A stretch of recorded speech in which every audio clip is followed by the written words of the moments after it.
Hello and welcome to another episode of Literary Gladiators, the show where we discuss and debate literature in all of its forms. If it's written work, it's game.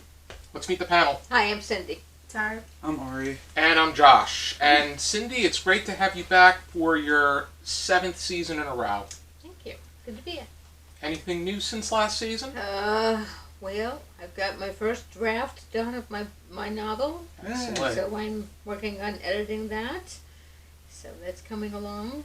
Mm-hmm. That's the biggest thing, I guess. Mm-hmm. And I know recently you, Tara, and I attended a silent book club together. That was fun. My first. Mm-hmm. It was Tara's 6th or 5th. Maybe it was her 5th. Oh. And I think it was her 5th, and it was my 81st. But today we're going to be going over a book that Ari has been waiting for a long time to go over. We are finally getting to it, and it is called The Clackity by Lora Senf. Mm-hmm. And you have a discussion starter, Ari? Yeah, so this was an interesting book right off the bat, even before I realized it was a trilogy. And I just see so many parallels of this book to other supernatural books that we've read, like Coraline and stuff. But my question to start off is, what did you think of the main character of Evie? I think, first of all, that the first two things I thought about were Coraline, and I also thought about A Wrinkle in Time, especially when it came to the three witches in the second house. Mm-hmm. And when I thought about it some more, they also kind of reminded me of the witches in Hocus Pocus because of how zany and absent-minded they were. Even though you could say that they were, but they were clearly they were zany, but they did some antagonizing things prior, you could argue, but in this case they were very helpful. But I feel like the character of Evie and Bird, for that matter, is very similar to Coraline. You've got like the preteen explorer who has to go into another world in order to complete some kind of task, in order to figure out a mystery, and while something evil is afoot. In this case, two things. But you saw a lot of, I think that you saw a lot of remnants of characters, like, you saw a lot of remnants, period. Mm-hmm. But to me, I thought that Bird was incredibly creative and unique. The fact that he served as kind of like a conscience, and I think he was more clever than Jiminy Cricket. I also thought about your Bird. The one that you stripped of his feathers, and now he's just a shell of a robot. But I mean, this bird is actually not a real bird. It's not like a real physical bird. It's like a tattoo that she has on. Yeah, he sticks on. And he sticks on. Yeah, and it kind of like gives her thought advice. Evie, the main character, gives her like thought advice. And what should I do in this situation? What am I feeling in this situation? Oh, do you agree with me? Do you disagree with me? Is there something dangerous up ahead? You know, it's kind of like you said, that conscience. And I thought having that layer in there was extremely helpful for the storytelling. I thought Evie also was multidimensional. I would say that even though I mentioned that there were reflections of Coraline and A Wrinkle in Time, I actually thought this was better. Mm-hmm. And I also think that there was more dimension. We had a greater sense of how Evie went through her thought process. Yep. As much as Coraline was interesting, I didn't think she was as multidimensional as Evie. I thought she was a little bit papery, maybe? The two-dimensional? Not as multidimensional, I would say. She was a bit... Yeah. I wouldn't say she was stiff, but I would say that she was... I would say that she wasn't... I think that Evie had more humanity to her. Now, one thing that was initially a down on this book, which later turned into an up when I realized it was the trilogy, was the main villain, the Clackity. Mm-hmm. Because you see the Clackity in this, like, near the beginning, as he goes into this, dark, warehouse kind of room thingy, and, like, the Clackity's there and saying, do this, but you've got someone chasing you, complete these tasks, and you do this, this, and this. But, like, you don't really hear or see from him again throughout the entire story until the very, very end. And I almost felt like that was like, well, wait, why'd we introduce that character? And then I realized this is a trilogy. The Clackity did pop up here and there, though, throughout As different adventure, forms. in different forms, within but like different it didn't feel like it was as strong, as prominent as I would have expected it. But then when I realized it was a trilogy, I'm like, oh, of course, why? That's why it hasn't been completely laid out yet. I think that I want to get Cyndi and Tara in a little bit more, but I think I want to first say that the Clackity was more Gollum-esque. That was my impression because of the way he spoke in riddles and just his demeanor. Not in the, but in a far creepier sense. I just kind of pictured him as like a bunch of shadows conglomerating together to speak in a humanoid-ish kind of messy way. I thought that's kind of how I got the description. I thought Lora Senf did a very good job describing characters, but I don't know what you guys thought. I liked it. I loved it. It's actually, and it just felt very like fairy tale like, but like more darker and middle grade dark. Not like dark adult dark, but like middle grade dark. And I felt cozy to me because middle grade's very cozy to me. It's like a cozy read, and I felt comfort from it, to be honest. I really loved the three witches and what they turned out to be, and I like how like when they first went in the house, it was like recipes of children, like how to cook children, and I was like that's pretty cool. And then all of a sudden it changed to vegetables, and then they turned into vegetarians. And I like the connection with the other character that they had too. And, the serial killer, you mean? No, John Jeffrey. Lily, Lily the librarian. Lily the librarian, and it was funny too because like when I first saw the three witches, I thought like, well, what if they're related to the Lily the librarian in my head, and it turned out I was correct. Yeah. And I was like, that's a cool connection, and I would really like to see where this story goes, because I bought the hardcover box set. I think I would like to get the other. I do want to read the other two. Definitely read the other two. Just like I need to get the two for Another Kingdom as well. Cyndi? No, I really like the way Laura, the way she dealt with the anxiety of Evie and how she got to deal with it.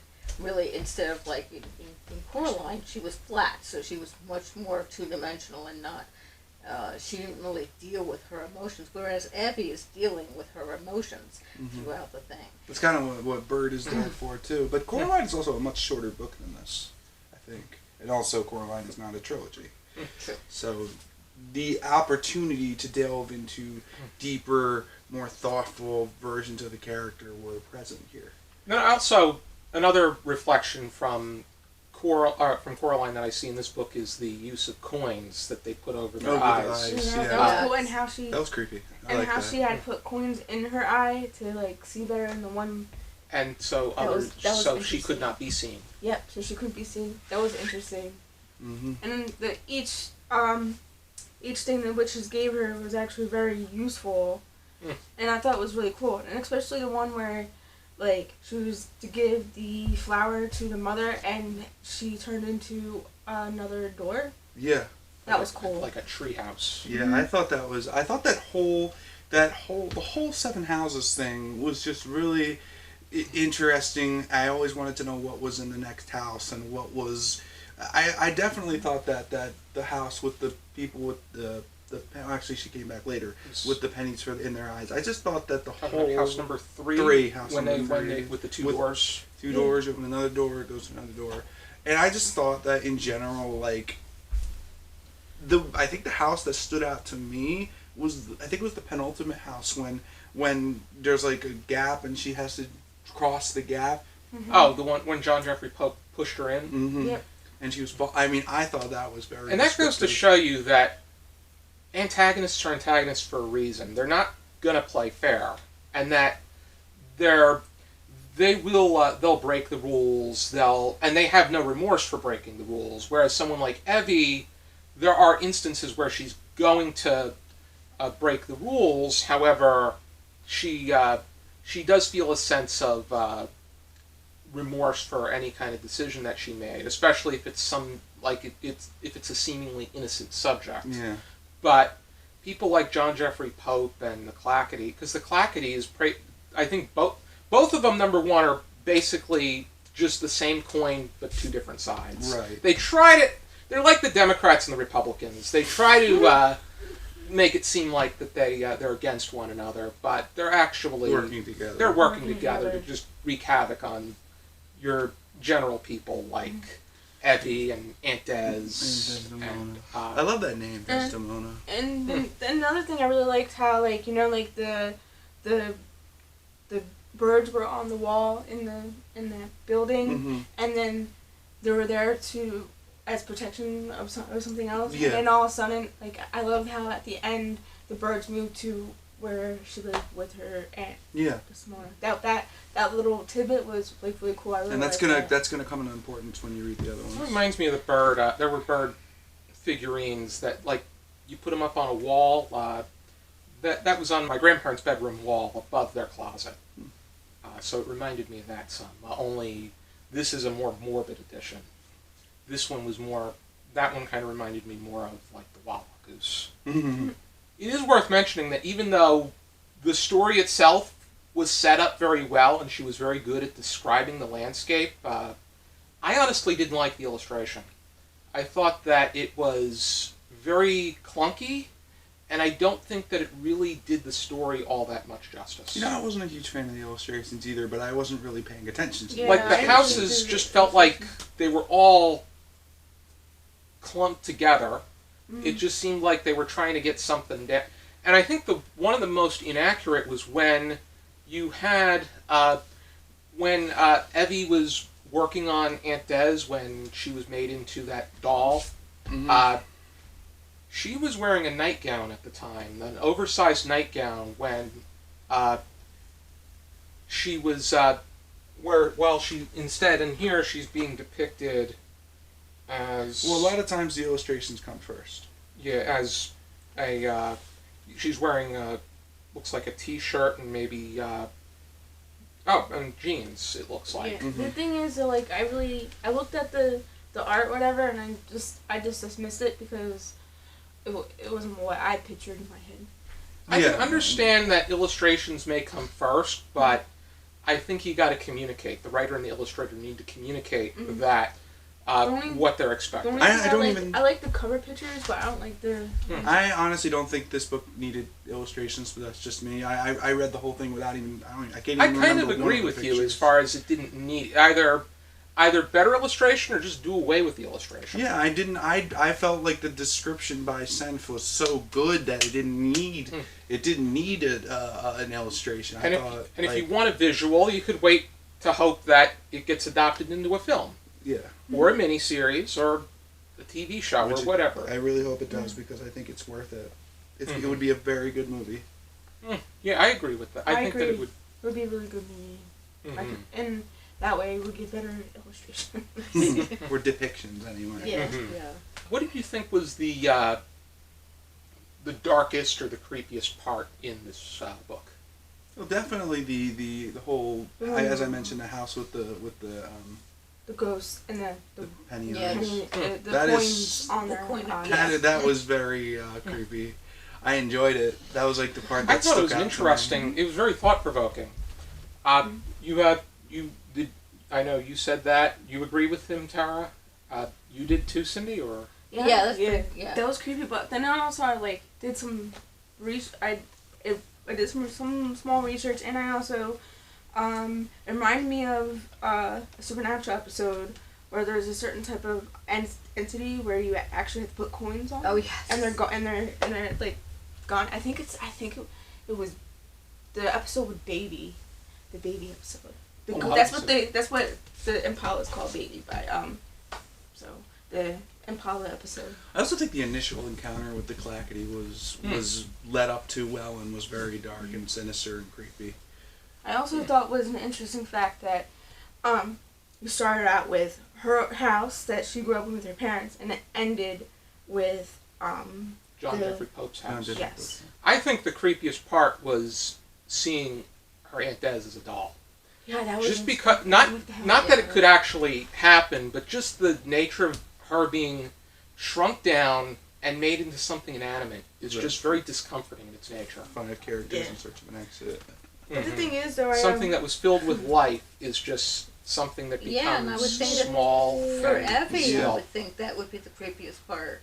Yeah, yeah. And then her having to put her in her backpack and carry her around. carry her around. I just think just the fact that John Jeffrey Pope is or the entity of John Jeffrey Pope is chasing her the entire time. It gives this feeling of rush and this feeling of adrenaline and this feeling of needing to continue and knowing that you're being chased. I think that really kept me in the book too. Mm-hmm. Yeah, it kind of did, and it seemed like for a while she had that sense of. I think she had a decent amount of space until she got to the sixth house, where he just came behind her and pushed her. Yeah. And then you had, and then I also felt that someone that was creepy but in a more goofy kind of way. It's the Story Thief, because he was such an ugly looking. That was an interesting thing. Like, I think there's other lore about, like, those type of things where they take the stories and Mm-hmm. some of them you tell them a story and you'll be able to pass. Some of them, like, they take your stories or your memories. I like how There's Yeah. lore about that, and I think that's really cool. Like that she took a bunch of lore and, like, made a really cool story. She of took a her Grimm's own. tale. Huh? She took a Grimm's tale, Yeah. and A few of the Grimm. he he didn't like it because there wasn't a proper ending to it. It ended on a cliffhanger. I like that, but that's how. And the gifts he was going to offer her, they were all bogey gifts. Yeah.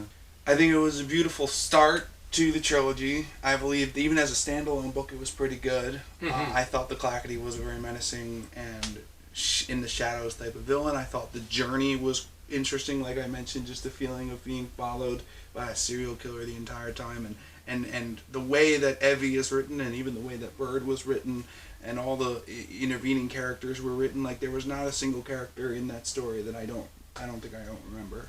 I agree with you, and I also I do think especially that this could have ended as it was, and it didn't need the other two stories. I mean, it would be. I think it's nice that she's going to have the opportunity to have another adventure, and then also the last one she tries to go look for her parents. Mm-hmm. So, and this all takes place in the same summer.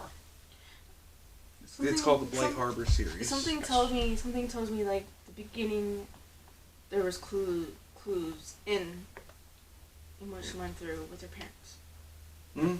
I'm like thinking. Mm-hmm. You'd be my, right. My brain's going, Mm-hmm. but I'm pretty good at I'm 88% usually correct on certain things. 88%. Okay. Yeah.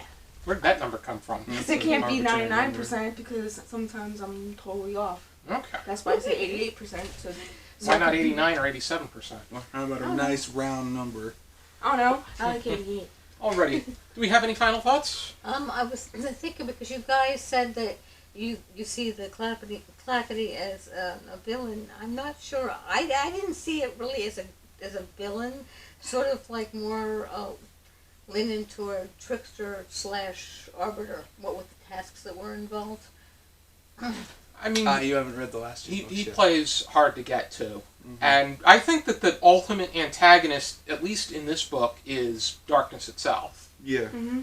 Because when you rip up, you just see darkness when you tear them apart, or Especially that one. look into the Especially gaping that holes. house wasn't really a house, and it was like devoid of darkness Mm-hmm. and everything else, and she almost got sucked into it. Yeah.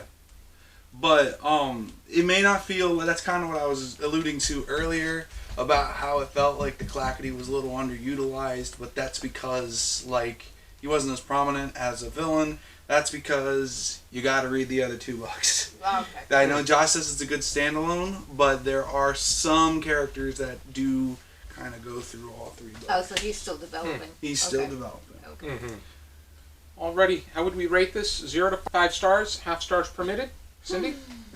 Well, it's very unusual for me to like horror at any age, but it was very well done. I'd give it 4.5 stars. Alrighty, Tara? 5 full stars. 5 stars. I'd give it 4.5. I think the only thing I'd have to say is, if you're a fan of illustrations, I think this might be a little bit off for you because the illustrations are good, but they don't really make a lot of sense, and they're a little bit all over the place. And I just think that if you don't, you have to like know this is a series when you're going into it. Other than that, I think everything in the book was pretty much perfect, so I'd give it 4.5 stars. I'd give it 4 stars. I think that it was a very intriguing and engaging adventure. I think that Evie was a very real and authentic character, and she was surrounded by characters that were real and relatively authentic or well fleshed out. But I do think that the poor to unnecessary illustration brought it down some, and I also felt that sometimes the reflections seemed almost very evident as far as what she was alluding to as far as inspirations from different works are concerned. And you don't think it's a carbon copy, though, do you? No, I don't think it's a clear carbon copy, but I could definitely see the somewhat of a like an outline of where she was getting at as far as. I just think compared to those works, this one is more in depth, and I feel it's a fresh new take on that kind of genre. I think she did, and I also think that she like with the Three Witches. I think that I liked these Three Witches better than A Wrinkle in Time or Hocus Pocus. Mm-hmm. And they had a lot more character, and they weren't as goofy. Mm-hmm. They were goofy, but they weren't written differently. They were a bit trivial and absent-minded, but they weren't like goofballs. Yeah. But otherwise, I think that it is a book that's worth checking out. And here's my copy if you're interested in looking into it some more. And this is the first book in the series. So if you really, really like this one, you then also want to try and get The Night Housekeeper, which is the second book. And the third book, which only came out last year, is The Loneliest Place. It's considered the Blight Harbor trilogy. Isn't there like another one coming out, but like it's not part of the series? It's like that I don't know. Companion thing. That I don't know. Pretty sure she'll be writing more books. Yeah. No, because I seen on one of the places you can get audiobooks, and that was one of them. Okay, so maybe there's also a companion coming out. I think it is already out, but I'm not 100% sure on that one. Already then. It. Be sure to join us next time on another episode of Very Gladiators. For now, keep reading.